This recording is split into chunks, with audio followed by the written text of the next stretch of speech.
ለዲሞክራሲ ስርዓት ግንባታ ወሳኝ ከመሆኑም በላይ የሰው ልጅ የዕለት ተዕለት እንቅስቃሴውን የሚገልጽበት የነጻነት መተንፈሻ አየር ተደርጎ ይወሰዳል። በፈጣን የቴክኖሎጂ ሽግግርና መረጃ በበዛበት በዚህ ዘመን ሚዲያ የሀገር ግንባታ ምሰሶ ቢሆንም በስርዓቱ ካልተመራ ለውድቀቱም መነሻ ይሆናል። ኢትዮጵያም ነጻነትን ከኃላፊነት ሙያን ከምግባር የተላበሰ የሚዲያ ስርዓት እንዲኖር እየሰራች ትገኛለች። የኢትዮጵያ መገናኛ ብዙሃን ባለስልጣን ይህንን ተልዕኮ ተቀብሎ አገራዊ አደራውን በሕጉና በስርዓቱ መሰረት እያሳለጠ ይገኛል። አገራዊ ኃላፊነት በመሸከም የሐሳብ ነጻነት እንዲያብብና ተጠያቂነት ያለው የሚዲያ ስነ ምህዳር እንዲገነባ ሌት ተቀን የሚተጋ ተቋም ነው። ተቋሙ የብሮድካስት የህትመትና የበየነ መረብ ወይም ዲጂታል መገናኛ ብዙሃን በነጻነት እንዲንቀሳቀሱ ምቹ ሁኔታዎችን ይፈጥራል። የሚዲያ ተቋማት ላይ ክትትልና ቁጥጥር ከማድረግም ባሻገር የሚዲያ ባለሙያዎችን አቅም በክህሎትና በእውቀት ለማሳደግ የኢትዮጵያ ሚዲያ ልዕቀት ማዕከል በማቋቋም ስልጠናዎችን እየሰጠ ይገኛል። ይህም ሚዲያው ለሀገር ሰላምና ልማት ገንቢ ሚና እንዲጫወት ያግዛል። በዓለማችን በፈጣን ደረጃ እያደገ የመጣውን የበየነ መረብ መገናኛ ብዙሃን ሚና በኢትዮጵያም ከጊዜ ወደ ጊዜ በከፍተኛ ፍጥነት እየጨመረ እንደሆነ መረጃዎች ያመለክታሉ።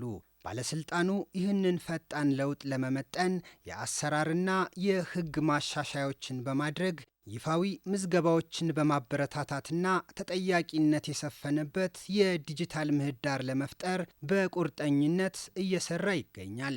ባለፉት ዓመታት መንግስት በዘርፉ የፈጠረውን ምቹ ሁኔታ በመጠቀም 73 የበይነ መረብ መገናኛ ብዙሃን በህጋዊ መንገድ ተመዝግበው ፈቃድ በመውሰድ ለህብረተሰቡ መረጃ እያደረሱ መሆኑን ከመገናኛ ብዙሃን ባለስልጣን የተገኘው መረጃ ያመለክታል። ወቅቱን በሚመጥን ደረጃ ራሱን እየለወጠ የሚገኘው የኢትዮጵያ መገናኛ ብዙሃን ባለስልጣንም የበየነ መረብ ባለሙያዎች በብሔራዊ ጥቅምና በህዝቦች አንድነት ዙሪያ በሚሰሯቸውና በቀጣይ መስተካከል ባለባቸው ጉዳዮች ዙሪያ ውይይት አድርጓል።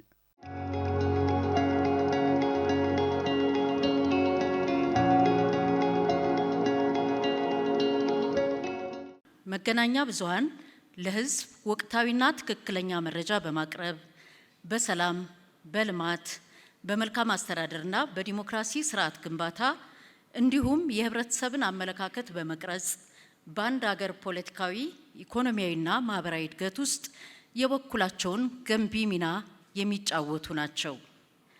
በመሆኑም ሀገራዊ ለውጡን ተከትሎ የሀገራችን የሚዲያ ዘርፍ ሪፎርም ለማድረግ መንግስት በወሰደው ቁርጠኛ እርምጃ በሀገራችን ለመጀመሪያ ጊዜ ራሱን የቻለ የመገናኛ ብዙሃን ፖሊሲ እንዲተገበርና ይህንንም ተከትሎ የመገናኛ ብዙሃን ህጎች እንዲሻሻል ተደርጓል።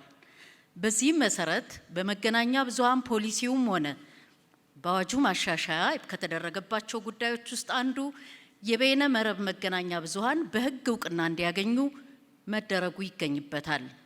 በመሆኑም የኢትዮጵያ መገናኛ ብዙሃን ባለስልጣን ለበየነ መረብ መገናኛ ብዙሃን ተቋማት ግልጽና ቀልጣፋ የምዝገባ ምስክር ወረቀት አሰጣጥ ስርዓት በመዘርጋትና ህጋዊ እውቅና በመስጠት እንዲንቀሳቀሱ በማድረግ ላይ መሆኑ ይታወቃል።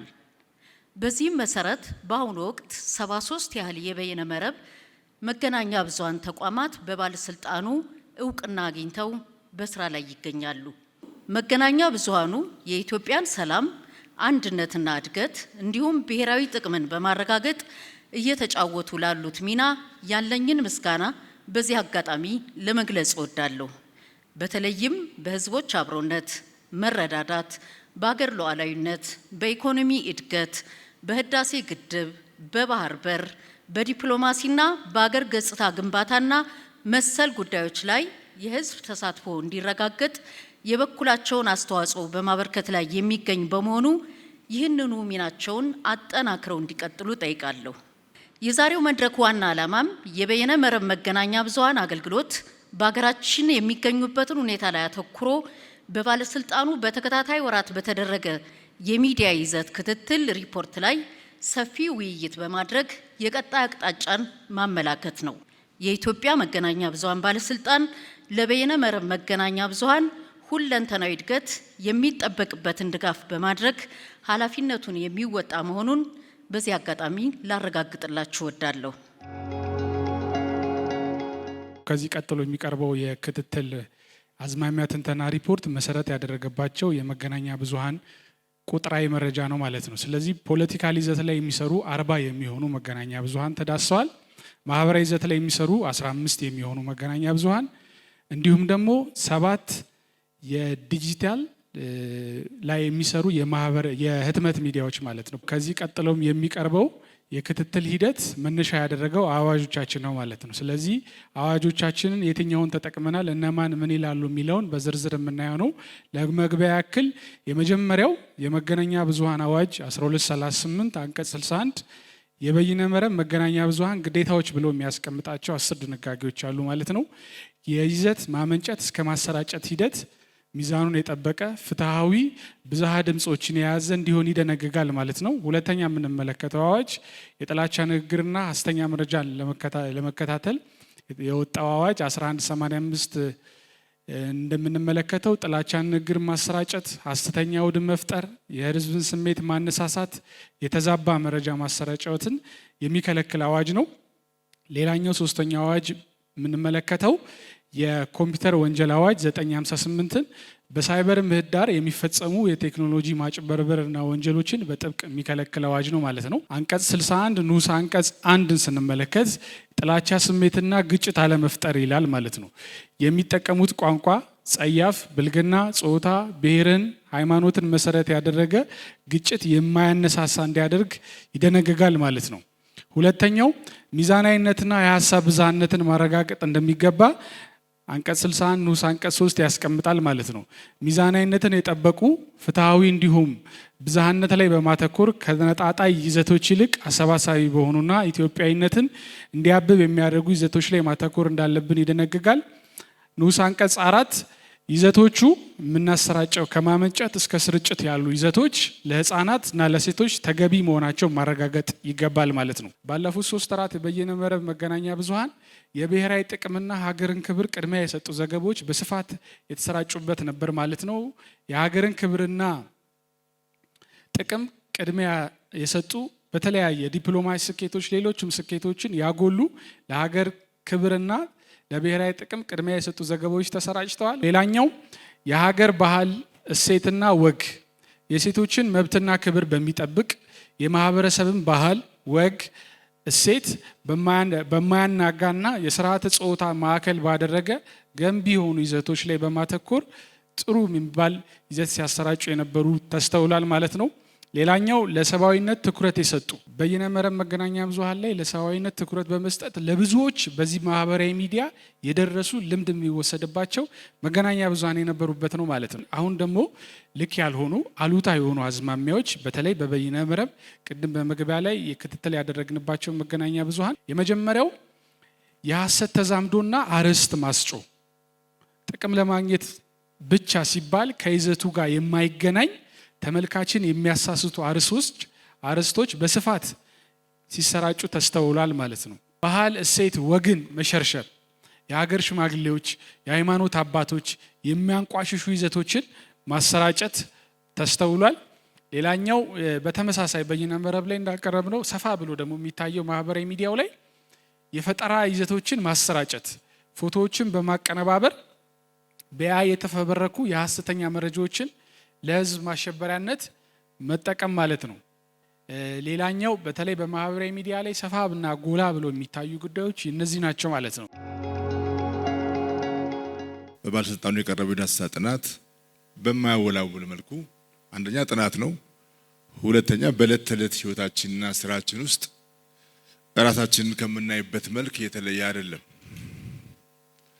ራሳችንን ነው መልሶ ያሳየንና ቀጥሎ ባሉት ጊዜያት ጠንካራ ጎኖችን አጎልበተን የሚታዩ ጸጾችን ደግሞ አርመን እንዴት እንራመድ የሚለውን የጋራ ውይይት ነው የምናደርገው። ከዚህ ቀጥሎ ከዳሰሳው እና ውጤቱ ተመልክቶ አይ ቲንክ አንዳንዱ እኛ በራሳችንም በየቀኑ በየዕለት ተዕለት እንቅስቃሴያችን የምንመለከተውና የምንታዘበው ሆኖ አግኝቼዋለሁ። አጠቃላይ ግን ምን ደረጃ ላይ እንዳለን በተለይ የዚህ ዲጂታል ሚዲያው አካባቢ ያለን ሰዎች ጋዜጠኞች በምን ደረጃ ላይ እንዳለን ፍንቱ አድርጎ የሚያሳይ እንደ መስተዋት ነው ብዬ በወስድ ሀሪፍ ነው ለማለት ፈልጋለሁ። በትግራይ ያለው በተለይ ከባለፉት 2-3 ወራት አካባቢ እየታየ ያለው ዴቨሎፕመንት ከጦርነቱ በፊት ከ2013 በፊት የነበረ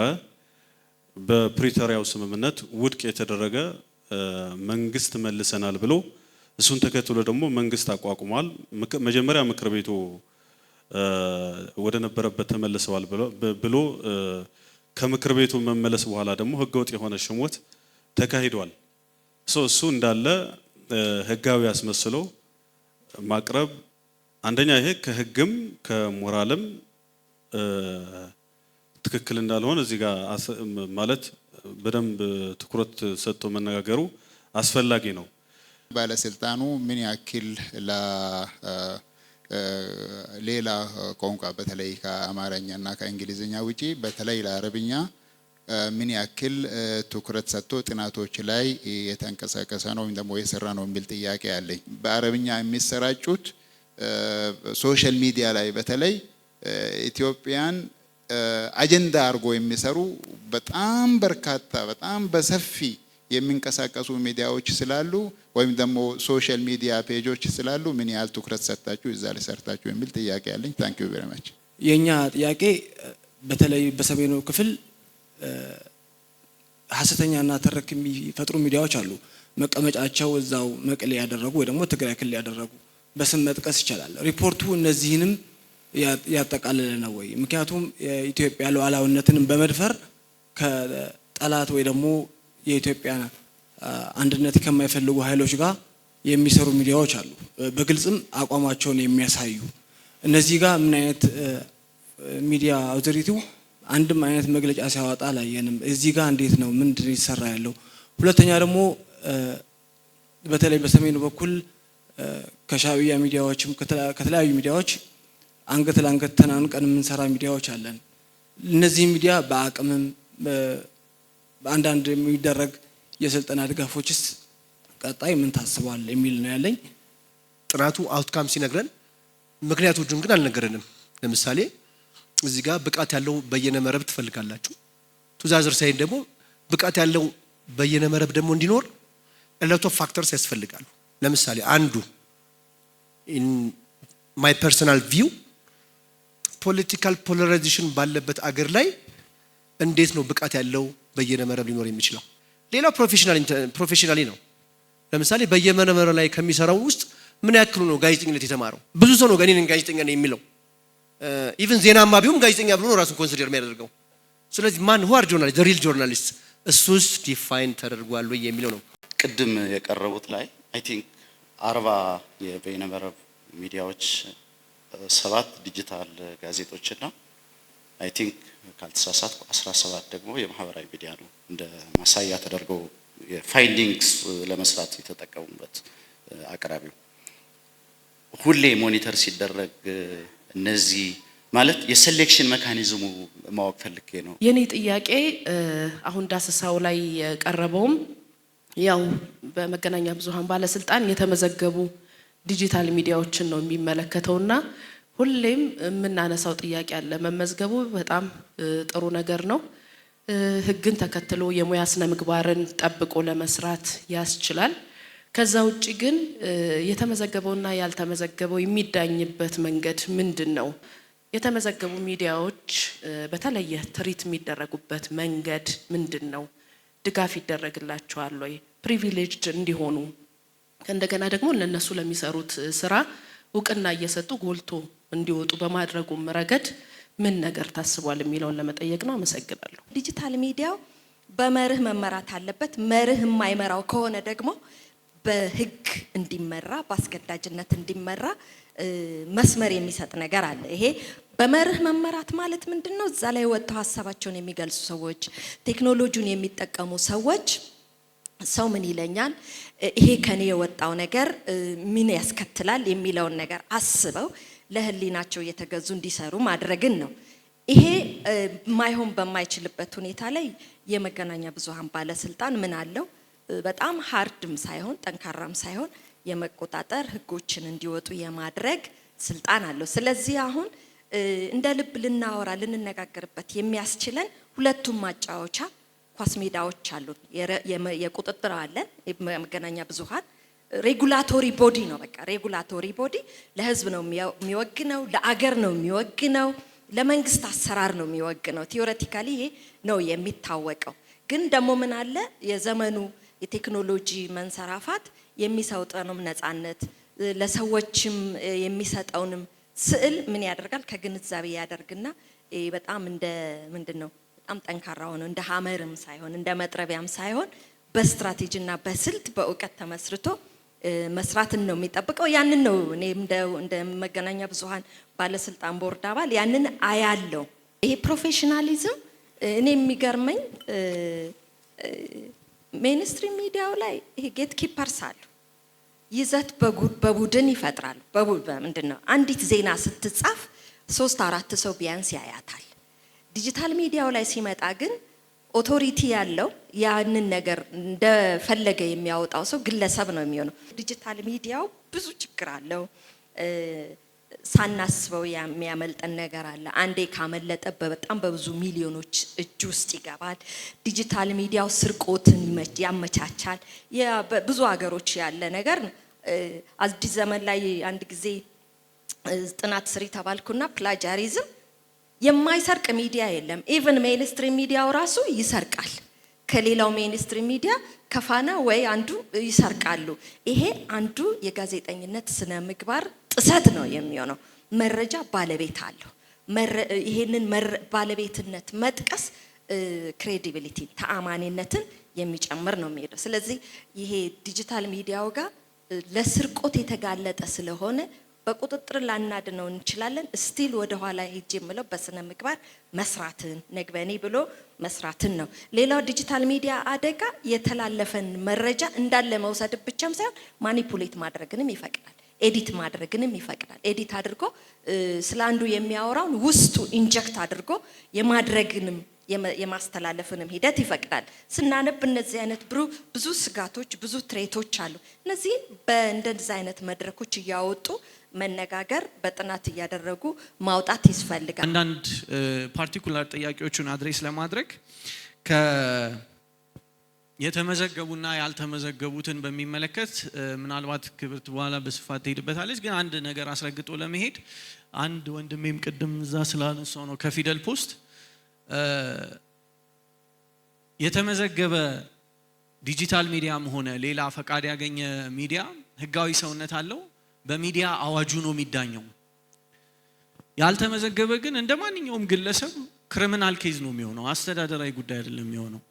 ስለዚህ እዛ ጋም ጋዜጠኛ ታሰረ ወዘተ ወዘተ የሚለው ነገር እንግዲህ አንድ ፌስቡክ ይዞ የጮኸ ሁላ ጋዜጠኛ ነው ተብሎ በዛ ኮንሲደር ሊደረግ አይችልም። ይሄንን በግልጽ መተማመን መረዳዳት መቻል አለብን። አሁን ፕላትፎርም ስለፈቀደና ሁሉም ሰው ስልክ ስላለው ቀርጾ ወይም ደግሞ የሆነ ነገር ክሬት አድርጎ ስላስተላለፈ ብቻ ጋዜጠኛ ነው ማለት አይደለም። በእኛ ሀገር ህግ በኢትዮጵያ መገናኛ ብዙሃን ባለስልጣን ተመዝግቦ ወይም ፈቃድ ወስዶ እውቅና አግኝቶ ከሚሰራ ሚዲያ ውጪ የሚንቀሳቀስ ማንኛውም የፈለገውን ሐሳብ ቢያስተላልፍ ሐሳብ አስተላልፏል፣ ሐሳብ ገልጿል ወዘተርፈ፣ ግን እንደ ሚዲያ ሰው እንደ ጋዜጠኛ ሊታይ የሚችልበት አግባብ የለም። ድጋፍ ጋር በተገናኘ በአንድ በኩል እንደዚህ አይነት መድረኮችን ማዘጋጀት ከኛም ይጠበቃል። በሌላም አይነት የድጋፍ አግባብ ከናንተ ጋር ኢንጌጅ ማድረግ ያስፈልጋል። ግን የተለያዩ መድረኮች ላይ ራሱ እንደ ሚዲያ ሃውስነት ሪኮግናይዝ ተደርጋችሁ እንድትገኙ መጠራታችሁንም ኢቮልቭ እያደረገ ከመሆኑ አንፃር ቅድም አንዳንዶቻችሁ ያነሳችሁት ችግር የሆነ ፖሊስ ወረዳ ቀበሌ ምናምን እዚህ ሂድ እዛ ሂድ ምናምን የሚለው ነገር ሁላ የሚከሰተው ገና ይሄንን እንደ ሚዲያ ሪኮግናይዝ ለማድረግ ሰዎች ስለሚቸገሩ ነው። በተለይ ደግሞ በመንግስት ውስጥ ያለ ቢዝነስም ቢሆን እንደዛ ስለሚቸገር ነው። ከሱ አንፃር በጋራ የምንሰራው ነገር አለ። ግን አስምሬ ላልፍላችሁ የምፈልገው ነገር የዲጂታል ሚዲያ ማህበር ለማቋቋም ጥረት አድርገናል። የዛሬ ስንት ዓመት ምን ደረጃ ላይ ነው ያለው? ምን ሰርታችሁበታል? ምን በጋራ ጠይቃችሁበታል? ልክ ነው። ይሄ ተቋም እሱንም አጀንዳ አድርጎ መስራት አለበት። ከኮፒራይት ባለስልጣንም ጋር መነጋገር ይኖራል። በዛም መስራት አለበት። ግን በጋራ ሆናችሁ ያንን ፑሽ የምታደርጉበት ማህበራችሁን ምን አደረሳችሁት የሚለውን ጥያቄ ለእናንተ ነው መልሼ የምወረውረው። እስከማስታውሰው ድረስ አዳራሽ ኪራይ ከፍለን ሆቴል ይዘን ውይይት አድርገን ማህበሩን ማቋቋማችንን አስታውሳለሁኝ። አንድም እርስ በርስ ቁጥጥር እንድታደርጉበት እንድትማማሩበት፣ ደግሞ የጋራ አጀንዳችሁንም ደግሞ በጋራ ፑሽ እንድታደርጉበት ነው። ስለዚህ ከዚህ ስትወጡ እዛ የነበራችሁ ሰዎች መነጋገር አለባችሁ፣ ማጠናከር አለባችሁ። ከኛም ጋር ደግሞ ድጋፍ ድጋሚ የምትፈልጉት ነገር ካለ ቢሮአችን ክፍት ነው፣ እንነጋገር። ስለዚህ እንዲሁ በተናጠል ዝም ብሎ የሚሰጠው ምላሽ ሳይሆን እንደ ማህበር ልትከስም እኮ ትችላለህ። የሆነ ቲክቶከር ዝም ብሎ ያንተን ኮንቴንት እየወሰደ የሚያስተላልፍ ከሆነና ሌጋል ራይት ከሌለው ወይም ካንተ ጋር ስምምነት ከሌለው እንደ ግልም ደግሞ በማህበሩም ድጋፍ ጠንከር ስለሚል ሰብሰብ ስትሉ መክሰስ ይቻላል እኮ አለ እኮ ህግ። ግን ብዙ ጊዜ ያው እንደዚህ አይነት መድረክ ሲገኝ እንዲህ አልሆነልንም ማለት ነው እንጂ ከራሳችን ማድረግ የምንችለውን ሳናደርግ የምንቀርባቸው ነው ሁኔታዎች በጣም ብዙ ናቸው። ስለዚህ እሱንም መለስ ብለን ብናየውንና ማህበሩንም ማጠናከር ብንችል በዛም መስራት የምንችላቸውን ስራዎች ብንሰራ ነው። እንደዚህ አይነት መድረኮች ማንቃት ብቻ ሳይሆን ሰው ፓርት ኦፍ ቢዝነስ እንዲሆን እድል ይፈጥራል። እዚህ አዳራሽ ስለተቀመጥ ነው በኢትዮጵያ አፈር ላይ የተገነባ ቤት ውስጥ ነውና እዚህም ዛሬ የተገኙ ወንድም እህቶቻችን የዚህ የኢትዮጵያ አካል የሆኑ በመሰላቸው መንገድ በመገናኛ ብዙሃኑ ዘርፍ በተለይ በዚህ በበየነ መረብ እየተሳተፉ ያሉ በመሰላቸው ልክ ስለ ሀገር ጉዳይ ያወሩ እየሞገቱ ስለ ቡድንም ስለ ግልም ስለ ሀገር ዋትት ቢ ግለሰብም ቢሆን የሀገር አካል ስለሆነ እየተደረገ ያለው ነገር ትልቅ አድናቆት የሚቸረው ነው። ይሄ ተበረታቶ መቀጠል ያለበት ብለን እናምናለን። ለዚህ ሁሉ ግን ሰብሰብ ተደርጎ በእንደዚህ ቦታዎች ላይ መነጋገር እንደዚህ አይነት እድል በመፈጠሩ ነው ደግሜ የመገናኛ ብዙሃን ባለስልጣንን እውቅና ልሰጥ የምፈልገውና ይሄ ተጠናክሮ መቀጠል አለበት ነው። ከዚህ ተነስተን እንግዲህ ቅድም በአዝማሚያ ሪፖርት ላይ የተነሱ ጉዳዮችን አልደግመውም። ኢትዮጵያ ላንድስኬፕ ውስጥ ያለው የሚዲያው ዓለም በተለይ ከበየነ መረብ ጋር ተያይዞ እየመጡ ያሉ አሉታም አዎንታም ያሉ ነገሮችን ስንዘረዝር ጊዜ አናጠፋም። ኦሬዲ ሁላችንም የምንገነዘበው ነው። ግን እኔ በደንብ አስምረን ብናየው ጥሩ ነው የሚሆነው የምለው ኢትዮጵያ ውስጥ ያሉ እየመጡ ያሉ አዎንታዊ ጥቅሞቹም እየተቋቋሙ ነው ያሉ አሉታዊ የሆኑ ቻሌንጆቹም ሩት ኮዛቸው ምንድነው ነው። እሱን ስናውቅ እሱን በመልኡ ስንረዳ ከዚህ ችግር የመውጫችን አቅምም እየጠነከረ ይሄዳል ብዬ አምናለሁ። ጥቅል ውጤቱን ስናየው ኢትዮጵያ ውስጥ እየታየ ያለው የሚዲያ ላንድስኬፕ ተስፋ ሰጪ እየሰፋ የሚሄድ እየጠነከረ የሚሄድ እየተገራ የሚሄድ በህግ በፖሊሲ እየተቀረጸ መሄድ ከቻለ በእርግጠኝነት ከአጠቃላይ ህዝብ እስከ ግለሰብ ዜጋ ህይወት ውስጥ ሁለንተናዊ ብልጽግና ለማረጋገጥ ፍሪደም ኦፍ ቾይስ ያለውን ዜጋ ለመፍጠር በዚች ምድር ላይ ከዌስተርን ሊትሬቸር ያለፈ የኢትዮጵያን ሆም ቤዝድ የሆነ እሴትን አበልጽጎ የሚሄድበት እድል ሰፊ ነው። ይሄን መንግስት ብቻውን አይሰራም፣ እናንተ ሆናችሁ የምትሰሩት። እውነት ፍለጋ በአዋጅ ሳይሆን በአእምሮ ነው የሚመራው፣ በልብ ነው የሚጸናው። ኢትዮጵያን በመውደድ ነው፣ አገርን በመውደድ ነው፣ ህዝብን በመውደድ ነው። እያንዳንዱ ዜጎች ላይ የሚኖረን ፍቅር ለራስ የሚፈልገውን ለወንድሜ ለይተ የሚሆን በሚል ኢሰንስ ውስጥ ነው። ይሄ ሞራል ፊሎሶፊ በትምህርት አይገኝም፣ ኔቸር ነው፣ ጊቨን ነው። ያንን ሰብስታንሺየት ለማድረግ ነው ህግ የሚጠቅመን። ስለሆነም መንግስት በህዝብ ተወካዮች ምክር ቤት ህግ አውጪ እንደመሆኑ መጠን ይሄን እድል እያሰፋ ነው እየሄደ ያለው። በዚህ አይቆምም። መገናኛ ብዙሃን 1238 ተብሎ በተደጋጋሚ የሚቀርበው ተሻሽሏል እኮ። ከዛ በኋላ 2017 ላይ እኮ አሻሽለናል። እያደገ እንዲሄድ ነው። ይሄም የሚዲያ አውትሌቱ እየሰፋ እንዲሄድ ነው። አቅሙ እየጨመረ እንዲሄድ ነው። የዚህ ሁሉ ውጥን ምንድነው? ኢትዮጵያ ውስጥ ያለ ሚዲያ አጠቃቀምና ያለ ሚዲያ ቱል ዲሞክራሲን ማስፋት አንችልም። ዲሞክራሲ ከቲዮሪ ያለፈ ዕውቀትን ለዜጎቻችን ማስፈን አንችልም። ያላወቀ ትውልድ በበዛበት ቦታ ላይ ከፖቨርቲ መላቀቅ አይቻልም። ይሄንን ቪሺየስ ሰርክል መውጣት የምንችለው በእውቀት ተካነ በመረጃ የተሟላ ነው። እሱን ክላስ እያስተማርን አንጨርስም። ኢትዮጵያ እንዳሉት ዩኒቨርሲቲ ቤት ውስጥ እያለ ዜጎች እንዲያገኙ እድል የምንፈጥርበት ነው። ስለሆነ መንግስት በዚህ ደረጃ ላይ ኮሚትመንቱን እየወሰደ ነው የሚል ሐሳብ ለመስጠት ነው። ዲጂታል ሚዲያ አሁን ዝም ብለን ስንመለከተው በነፃነትና በዲሲፕሊን መካከል ያለ መገፋፋት፣ በተቋምና በግለሰባዊነት መካከል ያለ መጣረስ ናቹራል ነው፣ ያጋጥማል። ይሄ ብለርድ ኤሪያ ይጠራል። እያየነው በዘመናችን እያስተዋልን የመጣነው ነገር ይሄ ነው። ፕላትፎርሙ ዛሬ አንቴና መትከል ሳያስፈልግ የህትመት ማሽን ሳያስፈልግ ሚዲያ መሆን ያስችላል። ኢንፍራስትራክቸሩ ቀለለ ማለት ግን ፕሮሲጀራል ፍሬምወርኩ ቀለለ ማለት አይደለም። ተቋማዊ ዲሲፕሊኑ እኩል ነው የሚያስፈልገው። እያስቸገረ ያለው ጉዳይ አሁን እንደ ኢንፍራስትራክቸሩ ቴዎሬቲካል ባክግራውንዱን ኤቲካል ባውንደሪውን ማቅለል እየመጣ ስለመጣ ነው። እሱ ሊሆን አይችልም። ሁልጊዜም በነፃነትና በዲሲፕሊን መካከል ያለው ባላንስ ስትራይክ ማድረግ ግድ ነው።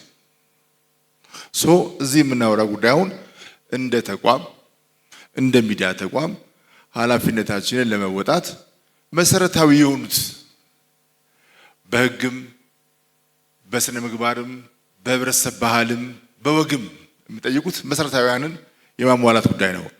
ከለውጡ በኋላ በጣም ዘርፈ ብዙ ሪፎርም የተካሄደበት ዘርፍ ሚዲያው ነው። ይሄ ተቋም ለመቆጣጠር፣ ለመዝጋት፣ ለማገድ የተቋቋመ አይደለም። ከሌላው ዓለም ለየት የሚያደርገው ይሄ ሬጉላተሪ ቦዲ ገለልተኛና ሆኖ ነፃ ሆኖ ያስፈጻሚው አካል ጫና ሳይኖርበት ተጠሪነቱ ለምክር ቤት ሆኖ ግን ደግሞ አቅም እያበቃ እየደገፈ እየተከታተለ እንዲሄድ የተቋቋመ ተቋም ነው። ለዚህ ነው የኢትዮጵያ የሚዲያ ልህቀት ማዕከል በብቸኝነት ይሄ ተቋም ገንብቶ አሁን እንደውም ወደ ማጠናቀቂያው ደርሷል። ከዚህ በፊትም ግንባታውም ሳይጠናቀቅ ስልጠና ወደ 37 ለሚሆኑ ጋዜጠኞች ሰጥተን እዚሁ አስመርቀናል። እንደውም ያ እንደ ጉድለት የገመገምነው ዲጂታል ሚዲያውን አላካተተም ነበር። ከዚህ በኋላ ዲጂታል ሚዲያውንም በደንብ ኢንኮርፖሬት አድርገን የምንሄድበት ሁኔታ ይኖራል የሚለው ነው እና እንደሌላው ዓለም ቁጥጥር ላይ ቢያተኩር ኑሮ በእንደዚህ አይነት መድረኮች አንገናኝም ነበር። ከዚህ በኋላ እንደዚህ አይነት ፕሮአክቲቭ የሆነ ሬጉሌሽንን ነው እኛ እያጠናከርን ያለ ነው። እንከታተላለን፣ እንደግፋለን፣ አቅም እንገነባለን። እንደውም ዛሬ የምገልጽላቸው አሁንም እስከ አዋጅ ማሻሻያ የምንሄደው የማበረታቻ አንደኛ ይሄኛው አዋጅ ማሻሻያ አይፈልግም። አዋጅ ማሻሻያ የሚፈልገው የተመዘገቡ ሚዲያዎች እንዳሉ ሆኖ ያልተመዘገቡት ግን ወደ ምዝገባ እንዲመጡ በፈቃደኝነት ላይ የተመሰረተ ስለሚል ለሱ አዋጅ ማሻሻያ ያስፈልገናል። እየሰራንበት ነው። ግን ደግሞ ማበረታቻም እንድናደርግ አዋጁ ይፈቅዳል። ያልሰራንበት እስካሁን ማበረታቻ ኢኒሴንስ ቅድም እንዳልኳችሁ ከአቅም ግንባታ ነው የሚጀምረው፣ ከምክክር መድረክ ነው የሚጀምረው። ማህበር እንድታቋቁሙ ፕሮሞት እስከማድረግና እስከመደገፍ በራሳችሁ እንድትቆሙ ራሳችሁን ብትቆጣጠሩ ነው። ሌላው ዓለም ላይ እንዳለው ከነ ጎረቤቶቻችን ናይሮቢ እና የተለያዩ አፍሪካ ሀገራት ጀምሮ እርስ በርሳቸው ነው የሚቆጣጠሩ። ስተት ነው የሚለው ይሄ ተቋም ጠርቶ አይደለም። ስተት ነው የሚለው እዚህ ያለው አጋሩ ነው ማለት ነው። እዚህ ያለው የሙያ ባልደረባው ነው። ይሄን ስተት ሰርተሃል፣ በዚህ መልኩ ታረብ፣ አታጫጩህ፣ ሴንሴሽናላይዝ አታርግ፣ ጆርናሊዝም ኮድ ኦፍ ኤቲክስ አጣስ ማለት ያለበት እዚህ ያለው አካል ነው ማለት ነው። እሱን እያበረታታ እንሄዳለን። ከዛ ውጭ ግን አዋጁ ፋይናንሻል እና ቴክኒካል ድጋፍ እስከማድረግ ድረስ ይሄዳል። ስለዚህ ይሄን ከዚህ ከ2019 በጀት ዓመት ጀምሮ ፕራክቲካል የምናደርገው ይሆናል ማለት ነው። ሌላ ለጋራ ህልውናችን መረጋገጥ ደግሞ ብሔራዊ ጥቅማችንን አስከብሮ መስራቱ ምንም ለጥያቄ የማይቀርብ ነው። ጋዜጠኝነት እኮ አኩሬሲ፣ ባላንስ፣ ክሬዲቢሊቲ ምናምን ከሚባለው በላይ ኔሽን የመሸከም ኃላፊነት ነው። አገር ስትታመም የሚታመም አገር ቀና ስትላብሮ ቀና የሚል እንዴ ጋዜጠኛው ነው። ብዕር የመያዝና መሳሪያ የመሸከም ካልሆነ በስተቀር ከወታደሩ የሚለይበት ነገር ለኔ አይታየኝም። በምንሰራቸው ስራዎች ኤግዛምፕለሪ መሆን በጣም ኃላፊነት ያለበት ሙያ እንዳለ ዜጋ ማሰብ ይጠይቀናል። ሁሉም ተመዝግቦና ታውቆ የግድ መሄድ ያስፈልገዋል። ግን ቀደም ሲል ዮናታን እንደጠቀሰው ደግሞ የተመዘገበው መታወቂያ ከመስጠት ጀምሮ ቅድም በስሞል ሰርክልም እያነሳን ነበረ። ከፖሊስም ጋር ይገጥመናል፣ ከተለያየ የጸጥታ አካል ጋር ይገጥመናል የተባለውን አሁን ከፖሊስ አካላት ኢቭን ኒስን ጨምሮ ከተለያየ አካላትም ጋር ስምምነት ለመፈራረም ለዚህ ለአዲሱ ዓመት ዝግጁ አድርገናል። ስለዚህ መታወቂያ መስጠትን ጀምሮ ፕሮሞት የምናደርግበት የተመዘገበውን በርካታ ሜካኒዝሞች ዘርግተናል። እሱን በቅርቡ ተግባራዊ እናደርጋለን። ስለዚህ ያን መታወቂያ ይዞ የሄደ ሰው ጋዜጠኛ የዲጂታል ባለሙያ ነው፣ የዲጂታል ጋዜጠኛ ነው። ከዛ ውጪ ቀደም ሲል የሚያነሳውት ሸዋ በተለይ ደግሞ የተመዘገበውን ልዩ ልዩ የማበረታቻ ስርዓት አዋጁም የሚፈቅደውን አዋጁ ፈቅዶት በእኛ በኩል ፕራክቲካል ያልሆነ ከተለያየ ችግሮች የተነሳ ሊሆን ይችላል ተቋማችን ፈትሸን ገምግመን በስራ ላይ የማዋሉን የምንሄድበት ይሆናል። ከዚህ በተጨማሪ ግን የአቅም ግንባታ ስልጠናዎችና የተለያዩ ሌሎች ድጋፍ የሚባሉትን ሁሉ መረጃ ቅድም ዶክተር አጋረደች ገልጸዋለች። መረጃ የማግኘት ጉዳይ ብለን እኛ ይዘን ነበር። ግን አሁን ደግሞ አዋጁ መረጃ እንዲያገኙ የተሻሉት መረጃ የሚያገኙበትን ስርዓት የሚል ነበር። ግን አዋጁ በሚገባ ፈቶታል ብለን ስለምናምን አብራችሁን እየሰራችሁ ያላችሁትን በተለያየ ማበረታቻዎች በተለያየ እንደዚህ አቅም ግንባታ ድጋፎች የምናግዝ ሆኖ ግን ደግሞ ያልተመዘገበም ሳይመዘገብ እየፈነጨ የሚቀጥልበት ግን በጎም ቢሰራ ታቅፎ እዚህ መጥቶ እኛ ጋር በደንብ በእንትን ውስጥ ሆኖ በፍሬምወርክ ውስጥ ገብቶ መስራት አለበት። ግን ይሄን ለማድረግ እንግዲህ እኛ ሙሉ ዝግጅታችን እያጠናቀቅን ነው። ሌሎች አስፈጻሚ አካላትም እንደሚያግዙን ሙሉ እምነት አለን። በዚህ ደረጃ የምንሄድ ይሆናል። እንደምታውቁት ምዕራባውያን እንደ አውሮፓ፣ አሜሪካ የመሳሰሉት በጣም ሄት ስፒች እና ፌክ ኒውስ ላይ በትኩረት እየሰሩ ያሉበት ሁኔታ ትውልድን ከመጠበቅ አንጻር፣ ስለዚህ እኛም ያን ለማድረግ መጀመሪያ ይሄኛውን ሚዲያ ወደ ህጋዊ መስመር ማምጣቱ የሚቀድም ስለሆነ እንዲህ አይነት ግንኙነቶቻችን ተጠናክረው የሚቀጥሉ ይሆናል። በእናንተ በኩል ግን ማህበራት ይጠናከሩ ነው ያለው። ማህበር ጠንካራ ነው ብለን የምንመካበት ማህበር የለንም። የጋዜጠኛ ማህበር ለባለሙያው ጥቅም ይቆማል። እርስ በርስ ለመተራረም፣ እርስ በርስ ለመገነባባት፣ እርስ በርስ ጸጸን ለማሳየት በጣም ጠንክሮ የሚሰራ ጉልህ አስተዋጽኦ የሚያበረክት ማህበር አለ የሚል እምነት ስለሌለን አሁንም እናንተ የዲጂታሎች ጠንከር ብላችሁ አንድ ላይ ሆናችሁ ብትመጡ ተጨማሪ አቅም እንደምትሆኑ ለባለስልጣኑ ተጨማሪ አጋዥ እንደምትሆኑ ባለሙሉ ተስፋ ስለሆን ይሄን እናበረታታችኋለን። እጅግ አድርገን እናመሰግናለን።